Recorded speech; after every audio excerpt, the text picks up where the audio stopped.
हरे कृष्ण। तो आइए हम आज जानते हैं कि शिवजी स्वयं पद्म पुराण में पार्वती को भक्ति के 12 अंगों का वर्णन करते हैं। उनमें से सबसे पहला है कि भगवान के मंदिर में मार्जन करना चाहिए, अर्थात मंदिर को धोना चाहिए। शिवजी कहते हैं गृहोपलेपनम चैव।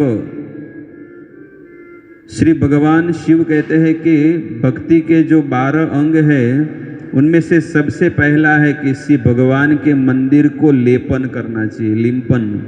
क्योंकि पहले मार्बल के मंदिर नहीं थे, इसलिए यहाँ पर शिवजी पार्वती को कहते हैं। और दूसरा भक्ति का अंग बताते हैं तथानुगमनम हरे, श्री हरि के अनुगमन करना चाहिए। भगवान जो मार्ग बताए हैं उस मार्ग पे हमें चलना चाहिए, ये भक्ति का दूसरा अंग है। और तीसरा अंग बताते हैं भक्त्या प्रदक्षिणा चैव। कहते हैं भक्ति पूर्वक श्री भगवान की प्रदक्षिणा करनी चाहिए। ये प्रतिदिन भक्तों का नियम होना चाहिए। श्रील प्रभुपाद महाराज जब वृंदावन में थे तब सभी भक्तों को सिखाए कि कैसे मंदिर की 4 प्रदक्षिणा करनी चाहिए। और आज भी सभी भक्त लोग जो मंदिर में जाते हैं तो भगवान के ठाकुर जी की 4 प्रदक्षिणा करते हैं।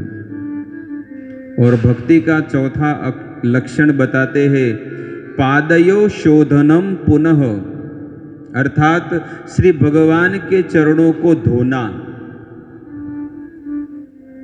भगवान के चरणों को धोना अर्थात उनके शालिग्राम भगवान को, लड्डू गोपाल जी को जैसे स्नान कराते हैं तो उनके चरणों को भी हम धोते हैं।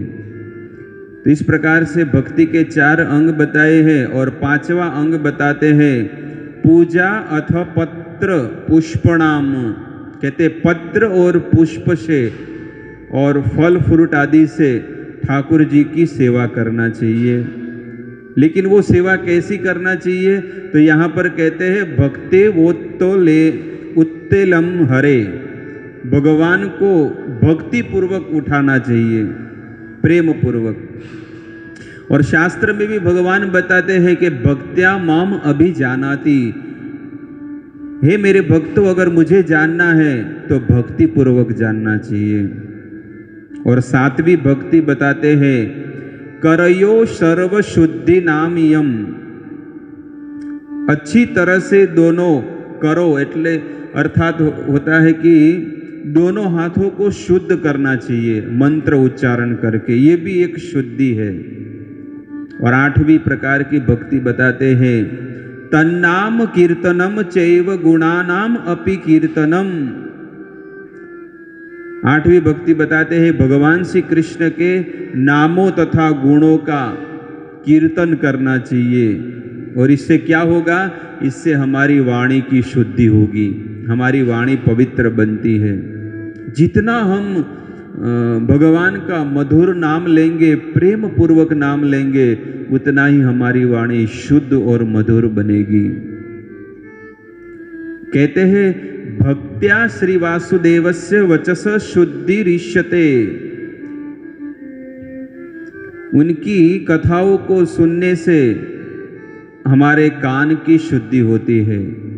तथा श्रवणे चैव, और श्रवण करने से हमारे कर्ण की, हमारे कान की शुद्धि होती है। और 11वां प्रकार की भक्ति बताते हैं 10वें प्रकार की तस्योत्सलम निरीक्षणम, अर्थात भगवान के जब उत्सव होते हैं, रामनवमी, अभी यहाँ पर सभी मंदिरों में भगवान को चंदन लगाकर भगवान की सेवा करते हैं, उसे कहते हैं चंदन यात्रा।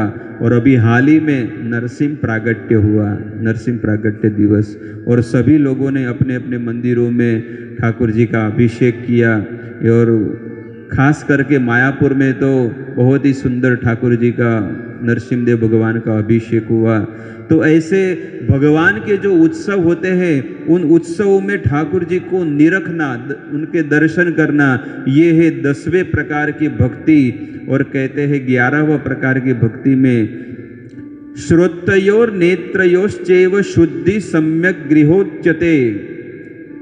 भगवान के चरणामृत को तथा उनको चढ़ाई हुई माला को अपने सिर पर धारण करना चाहिए और भगवान का चरणामृत ग्रहण करना चाहिए। ये है 11वां प्रकार की भक्ति। और 12वां प्रकार की भक्ति में कहते हैं आंघ्राणाम तस्य पुष्पोदिनम मालस्य तथा प्रिय है। कहते शिव भगवान के पैरों पर चढ़े हुए पुष्प आदि को अपने नाक द्वारा उसे सूंघना, और सूंघने से क्या होगा, हमारे अंतकरण की शुद्धि होती है। तो इस प्रकार से देवी पार्वती को भगवान शिव बहुत ही सुंदर तरीके से 12 प्रकार की जो भक्ति है वो 12 प्रकार की भक्ति का वर्णन करते हैं। और कहते हैं विशुद्ध दासस्य द्राणस्य अपि विधीयते।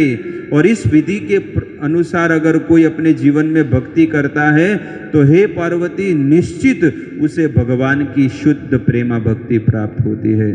तो हमें भी पद्म पुराण के अंतर्गत शिव जी पार्वती को जो कहते हैं उन नियमों का हमें भी पालन करना चाहिए और अपने जीवन को, अपने परिवार को धन्य करना चाहिए। शील प्रभुपाद की जय।